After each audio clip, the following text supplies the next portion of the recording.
ఒక ఫోన్ వచ్చింది. కమలాపూర్ రెసిడెన్షియల్ స్కూల్లో విషాహారం తిని పిల్లలు అస్వస్థత గురైనట్టుగా. ఈ మధ్యకాలంలో ప్రతి నిత్యం ఏదో ఒక రెసిడెన్షియల్ స్కూల్లో అవుట్డేటెడ్ ఆయిల్ వాడిందని, కల్తీ సరుకులు వాడిందని, హైజీనిక్గా లేదని నిత్యం ఇట్లాంటి సంఘటన జరుగుతూ ఉన్నాయి. అంటే దీనికి కారణం ఏంటంటే మంత్రులు కానీ ఆ మంత్రి కింద పనిచేసినటువంటి అధికారులు ఎవరైతే ఉన్నారో ఆ అధికారులు ఎవ్వరు కూడా పనిచేస్తలేరు అనడానికి నిదర్శనం ఇది. వాస్తవంగా ఎందుకు జరుగుతుంది ఇది? గవర్నమెంట్ హాస్టళ్లలో, గవర్నమెంట్ రెసిడెన్షియల్ స్కూళ్ళల్లో, గవర్నమెంట్ హాస్టళ్లలో, గవర్నమెంట్ రెసిడెన్షియల్ స్కూళ్ళల్లో సకాలంలో వాళ్లకు డైట్ ఛార్జీల బిల్లులు రాక ఆ హాస్టళ్ళకి, రెసిడెన్షియల్ స్కూళ్ళకి సరుకులు సప్లై చేసే కాంట్రాక్టర్లు ఎవరైతే ఉన్నారో పెట్టి డబ్బులు రాకపోతే ఉద్దర బేరంలో కల్తీ సరుకులు తీసుకొచ్చి పిల్లల జీవితాలతో ఆటలాడుకుంటున్నారు. ఇవాళ ఈ రాష్ట్రంలో 10వ తరగతిలో 10/10 9.8 9.9 మార్కులు సాధించినటువంటి, ఎస్ఎస్సిలో గొప్ప ర్యాంకులు సాధించినటువంటి పిల్లలు IIIT బాసరలో సీటు పొందితే ముక్కు పచ్చలాలని చిన్న పిల్లలు వాళ్ళు, అభం శుభం తెలియని పిల్లలు వాళ్ళు రోజుల తరబడి మాకు బాత్రూంలు చక్కగా లేవు, బాత్రూంలకు డోర్లు చక్కగా లేవు, తాగే నీళ్ళు చక్కగా లేవు, పెట్టే ఫుడ్ చక్కగా లేదు, ఉండే అధికారులు చక్కగా లేరు. చివరికి మా కళాశాలకు ఉండవలసినటువంటి వైస్ ఛాన్సలర్ ఎవరైతే ఉన్నారో ఇన్ఛార్జీల వ్యవస్థ తప్ప, హైదరాబాద్ నుంచి వస్తుంది తప్ప మమ్మల్ని చూసే వాళ్ళు ఎవరు లేరు. మా చదువు గురించి దేవుడెరుగు, కనీసం మా జీవితాల గురించి కూడా చూసే వాళ్ళు లేరని రోజుల తరబడి వాళ్ళు సమ్మె చేస్తే పేరెంట్స్ను పోనీరు అక్కడికి. ఎవరైనా నాలాంటి వాడు మద్దతు ఇద్దామని వాళ్ళ దగ్గరికి పోతే ఒక 10-15 కిలోమీటర్ల ముందే పోలీస్ పహారాలు పెట్టి అరెస్ట్ చేయడం అనేటువంటిది ఎంత నీచమైనటువంటి వ్యవస్థ కొనసాగుతుందో కేసీఆర్ రాజ్యంలో దీన్ని బట్టి మనకు అర్థం కావాలి. మన మెదక్ జిల్లాలో ఉన్నటువంటి, పాత మెదక్ జిల్లాలో ఉన్నటువంటి ఐఐటి, సేమ్ ఐఐటిలో కూడా గంత గొప్పగా చదువులు చదువుకున్నటువంటి ఆ పిల్లలు కూడా మాకు వసతులు చక్కగా లేవు, మాకు భోజనాలు చక్కగా లేవని చెప్పి వాళ్ళు సమ్మె చేస్తూ ఉన్నారు. మధ్యాహ్న భోజనం వండే వాళ్ళు కూడా డబ్బులు సరిగా రాక ఎప్పుడో ఉన్నటువంటి కోడిగుడ్డును తెచ్చి పెడుతున్నారని, ఎక్కడో పురుగు పట్టిన కూరగాయలు తెచ్చి పెడుతున్నారని, అసలు టేస్ట్ ఉంటలేదని చెప్పి వాళ్ళు వెళ్ళి పెడుతున్నారు.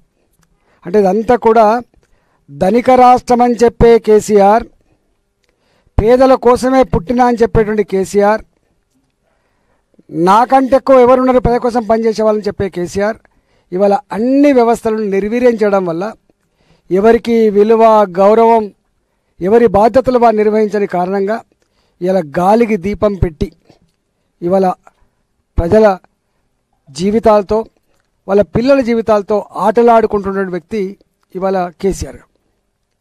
ఎప్పుడో 6 నెలలకోసారో, ఏడాదికోసారో ఇట్లాంటి వార్తలు వస్తే ఆందోళన చెందేవాళ్ళు, కానీ నిత్యకృత్యం అయిపోయినాయి. ఇవాళ కరోనా ఒకవైపు పర్ క్యాపిటల్ ఇన్కమ్ పెరుగుతుందని చెప్పినటువంటి కేసీఆర్ గారు, తెలంగాణ ధనిక రాష్ట్రం అని చెప్తున్నటువంటి కేసీఆర్ గారు, నేను ఎప్పుడు చూడలే ఈ సంవత్సరం మొట్టమొదటిసారిగా పిల్లల్ని మేము బయట చదివించలేకపోతున్నామని చెప్పి, పిల్లల్ని మేము ప్రైవేట్లో చదివించలేకపోతున్నాం సార్, మేము గవర్నమెంట్ దాంట్లో పంపుతాం, మా పిల్లలకు కొంచెం భోజనాలను మంచిగా పెట్టి ఏర్పాటు చేయండి, వాటిని కొంచెం చక్కదిద్దే ప్రయత్నం చేయండి, మేమందరం కూడా దీన్ని లేకపోతున్నామని. అంటే కరోనా సందర్భంలో ఆర్థిక స్థితి అంతా కూడా దిగజారిపోయి పిల్లల ఫీజులు కట్టేటువంటి స్థితి లేక, ఎందుకంటే బస్ కిరాయిలు పెరిగిన వాళ్ళకు, వాళ్ళ కరెంటు ఛార్జీలు పెరిగిన వాళ్ళకు, ఒక్క మాటలో చెప్పాలంటే ప్రతి వస్తువు ధర పెరిగిపోయింది కాబట్టి ఆ పెరిగిన భారంలో కుటుంబాన్ని పోషించలేక, కనిపెంచిన అమ్మా నాన్నకు అన్నం పెట్టలేక, కన్న బిడ్డలకి అన్నం పెట్టి చదివించేటువంటి స్తోమత లేక ఆ పిల్లల్ని ప్రభుత్వ పాఠశాలల్లో, ప్రభుత్వ పాఠశాలలు కావచ్చు, రెసిడెన్షియల్ స్కూల్ కావచ్చు, హాస్టల్లో వేస్తే ఇలా ఒకరే పిల్లగాడు ఉంటాడు. ఇలా ఇద్దరికీ ఆపరేషన్ చేసుకుంటుంటాడు. ఈ సందర్భంలో పేరెంట్స్ ఆ హాస్టళ్లలో, రెసిడెన్షియల్ స్కూల్లో ఉన్నటువంటి పిల్లల జీవితాలను చూసి గుండె చెదిరిపోతూ ఉంది, ఏడుస్తూ ఉన్నారు. ఏ పార్టీ పట్టించుకుంటలేదా, ఏ నాయకుడు మాట్లాడతలేడా, ఎందుకు ఇట్లా తయారవుతూ ఉంది, ఇంత దరిద్ర పరిస్థితి ఎందుకు వచ్చిందని చెప్పి ఇలా పేరెంట్స్ అందరూ కూడా కన్నెర చేసే పరిస్థితి వచ్చింది. నేను ఒకటే ఈ సందర్భంగా కేసీఆర్ గారికి, మీరు స్వీకరించండి. ఇతర పార్టీల వాళ్ళు నీ నీకు కనపడేటువంటి ఆస్కారం లేదు. నీ దగ్గర ఉండే మంత్రులు కావచ్చు, నీ దగ్గర ఉన్నటువంటి ఎమ్మెల్యేలు కావచ్చు, నీ దగ్గర ఉన్న జిల్లా పరిషత్ చైర్మన్లు కావచ్చు, వాళ్ళెవ్వరు కూడా మీ దగ్గర మాట్లాడుండి ధైర్యం చేయరు వాళ్ళు. ఎందుకంటే వాళ్ళందరినీ వాళ్ళ రేషాన్ని చంపేసినావు, వాళ్ళు చెప్పేటువంటి స్తోమత చంపేసినావు. ఒక్క మాట చెప్పాలంటే బానిస వ్యవస్థను తయారు చేసుకోవడం కేసీఆర్. అందుకనే ఈ దుస్థితి దాపరించింది. ఇట్లాంటి కనుక ఇదే పద్ధతులు కొనసాగితే తప్పకుండా ఈ ప్రభుత్వం మీద, ముఖ్యమంత్రి కేసీఆర్ మీద కన్నెర చేయక తప్పదని చెప్పి హెచ్చరిస్తా ఉన్నా. రెండవది, ఇవాళ వరదలు వచ్చినాయి, వందల గ్రామాలు నీళ్ళల్లో మునిగిపోయినాయి. ఎన్నడూ లేని పద్ధతిలో మీ పక్కకి ఉన్న మంచిర్యాల గ్రౌండ్ ఫ్లోర్కి నీళ్ళు వచ్చేది ఇంతకుముందు. First time in the history 36 లక్షల కుసకల నీళ్ళు వచ్చినప్పుడు, గోదావరిలో నీళ్ళు వచ్చినప్పుడు కూడా ధవళేశ్వరం దగ్గర ఇట్లాంటి పరిస్థితులు రాలేదని చెప్తుంది. ఫస్ట్ ఫ్లోర్కి నీళ్ళు వచ్చినాయి. మీకు తెలుసు, దొంగలు పడితే ఒక వస్తువు ఎత్తుకపోతారో వస్తువు మిగులుతుంది. కానీ నీళ్లు ఇళ్లల్లో సొరబడితే ఒక్క వస్తువు కూడా మిగలదు. టీవీలు కాలిపోయినాయి, బియ్యం పోయినాయి, కొట్టుకపోయినాయి, వస్తువులు కొట్టుకపోయినాయి, బట్టలు అదైపోయినాయి.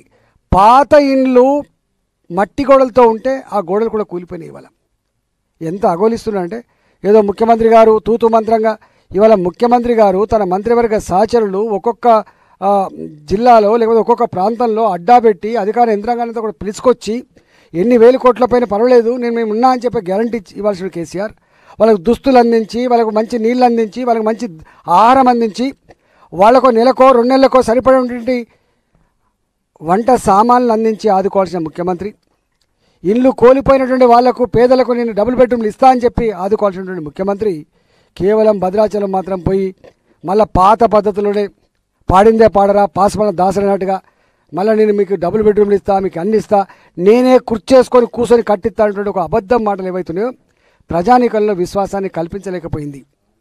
ఇవాళ ఏమంటున్నారు, కేంద్రం మాకేం సాయం చేస్తలేదు, అడగాలి కదా. ఈ ప్రభుత్వానికి కనీసం ఇంకిత జ్ఞానం కూడా లేదు. మా దగ్గర వరదలు వచ్చినాయి, ఇన్ని లక్షల మంది ప్రజానీకం నిరాశలు అయిపోయినరు, ఇన్ని లక్షల ఎకరాల పంట కొట్టుకపోయింది, లక్షల ఎకరాలలో ఇసుక మేటలు పెట్టినాయి, భూమి కోతకు గురైపోయినాయి. మరి మీరు ఒక బృందాన్ని పంపండి, దీన్ని అసెస్ చేసి మాకు సహకారం అందించమని చెప్పి కోరే సంస్కారం కూడా కేసీఆర్ ప్రభుత్వానికి లేదు. కేంద్రమే వాళ్ళంతా వాళ్ళు, మేము భారతీయ జనతా పార్టీ రాష్ట్ర శాఖ మేము కోరితే వాళ్ళంతా వాళ్ళ కొంతమంది ఆఫీసర్లని, కొంతమంది మంత్రులను పంపించే ప్రయత్నం చేస్తూ ఉన్నారంటే, అంటే ముఖ్యమంత్రి గారు ప్రజల ప్రాణాల పట్ల కానీ, ప్రజల ఆస్తుల పట్ల కానీ ఎంత కన్సర్న్తో ఉండో దీన్ని బట్టి అర్థం కావాలి.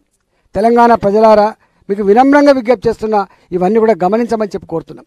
వాళ్ళ ఛానల్లో, వాళ్ళ పేపర్లో అబద్ధాల రాతలు రాసుకోవచ్చు కాక, నీచపు ప్రకటన చేసుకోవచ్చు కాక, కానీ వాస్తవాలు మాత్రం ఇవాళ ప్రజల ముంగిట్లో ఉన్నాయి కాబట్టి అర్థం చేసుకోమని చెప్పి నేను కోరుతా ఉన్నాను. హాయ్ ఫ్రెండ్స్, మా టుడే టుమారో యూట్యూబ్ ఛానల్ చూస్తున్నందుకు చాలా థ్యాంక్స్.